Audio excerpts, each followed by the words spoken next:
नमस्कार दोस्तों, मैं पंडित के शर्मा, संपादक ज्योतिष गुरु मासिक पत्रिका स्वागत करता हूं आपका इस YouTube चैनल में और स्वागत करता हूं आपका इस खास कार्यक्रम में। इस खास कार्यक्रम में हम आपके समक्ष उपस्थित होते हैं बहुत ही ज्ञानवर्धक, रोचक, जिज्ञासु विषय बात करते हैं हम धर्म, अध्यात्म, ज्योतिष जैसे विषय की। तो आज भी आपके समक्ष ऐसे ही एक जिज्ञासु विषय के साथ उपस्थित हैं। जिज्ञासु इसलिए क्योंकि हम बात करने जा रहे हैं आने वाले वर्ष 2025 की, और प्रत्येक व्यक्ति आने वाले समय को जानने के लिए निश्चित रूप से जिज्ञासा रखता है या जिज्ञासु होता है। तो अब तक हम बात कर चुके हैं मेष राशि से लेके मकर राशि तक के सभी जातकों की अलग अलग वीडियो में कि उनके लिए क्या है इस वर्ष 2025 के राशिफल में। अब हम बात करेंगे राशि चक्र की अगली राशि की, यानी कि कुंभ राशि की।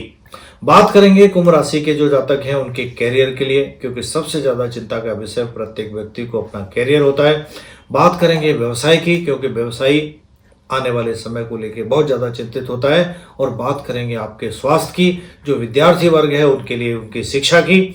इस तरह की सभी जानकारियां या सभी विषय को हम थोड़ा थोड़ा लेने का प्रयास करेंगे कि कैसा रहने वाला है आने वाला वर्ष 2025 कुंभ राशि के जातकों के लिए। कुंभ राशि के जो जातक हैं उनके लिए कह सकते हैं ये नया वर्ष 2025 की जो शुरुआत होगी शत्रुओं पर विजय देने वाला होगा। यानी शत्रुओं पर आपकी विजय होगी। आपके बहुत पुराने जो मुकदमे आदि किसी तरह के चल रहे थे या न्यायालय में जो पेंडिंग पड़े हुए थे उनका निर्णय भी आएगा और आपके पक्ष में भी आएगा। कह सकते हैं कि जो निर्णय आएगा और आपके पक्ष में आएगा इसके कारण आपको काफी मानसिक सुख, मानसिक चैन भी मिलेगा। आपका सम्मान बढ़ा हुआ दिखता है, यानी कह सकते हैं आपके मान सम्मान में भी वृद्धि होगी। कह सकते हैं कि कोई आपके जो कारोबार है उसमें किसी तरह की चोरी कर रहा था या कोई आपके पीछे षड्यंत्र बना रहा था, उन सब का खुलासा होगा और कह सकते हैं वो चोर जो है वो पकड़े जाने वाले हैं। कुंभ राशि पर शनि देव की या शनि की 7.5 चल रही थी। 7.5 सभी लोग समझते हैं कि 7.5 साल के लिए 2.5 साल के 3 पार्ट आते हैं शनि देव के, जिनको मिला के 7.5 कहा जाता है। यानी जब आपकी राशि जो भी है उस राशि से एक राशि पहले शनिदेव का आना, 7.5 का आरंभ होना है, फिर आपकी राशि पर रहना और उससे आपके आगे की जो राशि है उस पर भी जब तक शनिदेव रहते हैं तब तक आपकी 7.5 चलती रहती है। तो अभी कुंभ राशि की जो 7.5 चल रही है, यानी शनिदेव कुंभ राशि में इस समय गोचर कर रहे हैं। पारिवारिक जीवन में ये 7.5 या 7.5 का गोचर परेशानी दे रहा है, जिसके कारण आपको मानसिक पीड़ा हो रही है। या ये कह सकते हैं कि शनि देव का जो गोचर जब आपकी राशि में होता है तो इस तरह की समस्याएं आपको देता ही है, बुद्धि को भ्रमित करता है और परिजनों के साथ कोई न कोई मनमुटाव, कोई न कोई परेशानी, जिसके कारण मानसिक पीड़ा होना स्वाभाविक है। कई लोगों को शारीरिक पीड़ा भी होती है। कई लोगों को यहाँ तक भी होता है कि माइग्रेन से संबंधित समस्या भी उनको परेशान करती है, या ये कह सकते हैं कि व्यक्ति इस समय पर माइग्रेन जैसी बीमारी से भी पीड़ित हो जाता है। पारिवारिक सदस्यों के साथ विशेष रूप से विवाद होते हैं और पारिवारिक लोगों के साथ विवाद ना हो, ऐसा आपको पूरा ध्यान रखने की जरूरत होती है, या ये कहें कि आपको ध्यान रखना होगा। रोगों से मुक्ति के लिए आप योग, व्यायाम, शनि देव की पूजा पाठ या हनुमान चालीसा आदि इस तरह की चीजों का पालन अगर करते हैं तो होने वाली समस्याएं, होने वाले कष्टों में कमी कर सकते हैं। कार्य क्षेत्र में कह सकते हैं जो कुंभ राशि के जातक हैं उनको इस वर्ष 2025 में भी थोड़ी सी समस्याओं का सामना करना पड़ सकता है।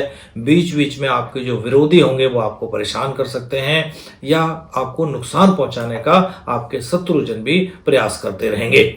आपके जीवन में काफी परेशानियां जो हैं उनका सामना आपको करना पड़ सकता है, लेकिन फिर भी कह सकते हैं काफी हद तक जो परिस्थितियां हैं उन पर आप थोड़ी मेहनत से नियंत्रण पा सकेंगे।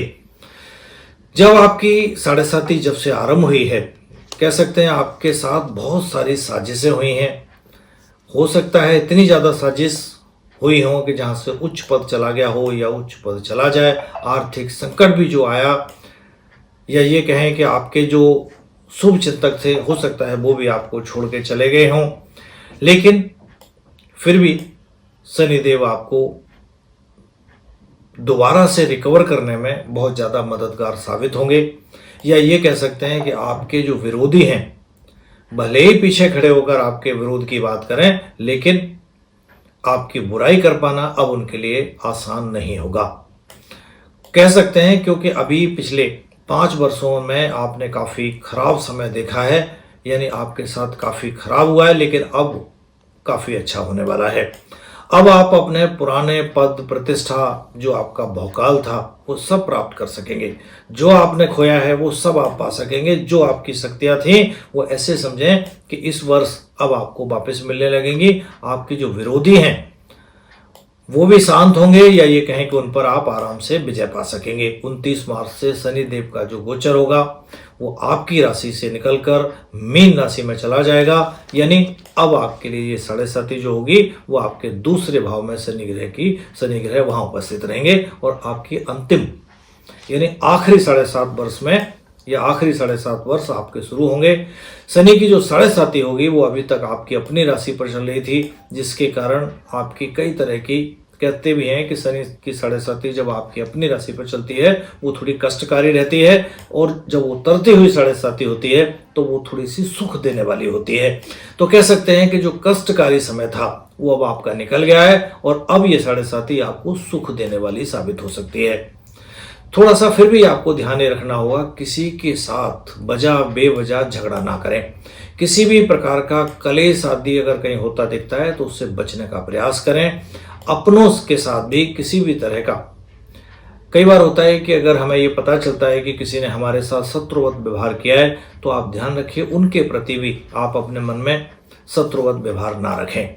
जो भी कार्य करने का आप विचार कर रहे हैं उसमें कई तरह की जो एक्सपर्ट आदि होते हैं उन सब की राय जरूर ले लें, क्योंकि अभी भी शनि का राशि परिवर्तन होके आपके लिए सकारात्मक तो हुआ है, लेकिन अभी भी 2.5 साल आपके लिए 7.5 के बाकी हैं। लेकिन फिर भी इस समय पर आप चहुमुखी यानी चारों तरफ से विकास होने से कोई रोक नहीं सकता, या थोड़ी सी सावधानी रखेंगे तो निश्चित रूप से आप हर चीज में हर क्षेत्र में अच्छा विकास कर सकेंगे और तरक्की आपके कदम चूमेगी। 14 मई से जब गुरु का राशि परिवर्तन होगा, गुरु का गोचर वृष राशि से मिथुन राशि में होगा, वो आपके लिए काफी शुभ कारक रहने वाला है। यानी गुरुदेव का जो राशि परिवर्तन है वो आपके लिए काफी शुभ रहेगा। गुरु आपकी जो कामनाएं हैं या ये कहें कि आपकी समस्त कामनाओं को इस अवधि में गुरु आपकी में पूरी करेंगे। जो विद्यार्थी वर्ग है किसी तरह की परीक्षा आदि की तैयारी कर रहा है वो भी निश्चित रूप से सफलता में अपने नाम को उस लिस्ट में देखेंगे। धार्मिक अनुष्ठान आदि या देशभक्ति जैसे प्रोग्राम या इस तरह की चीजों में आपका बहुत मन लगेगा और उनमें आप बढ़ चढ़कर इस वर्ष भाग ले सकते हैं।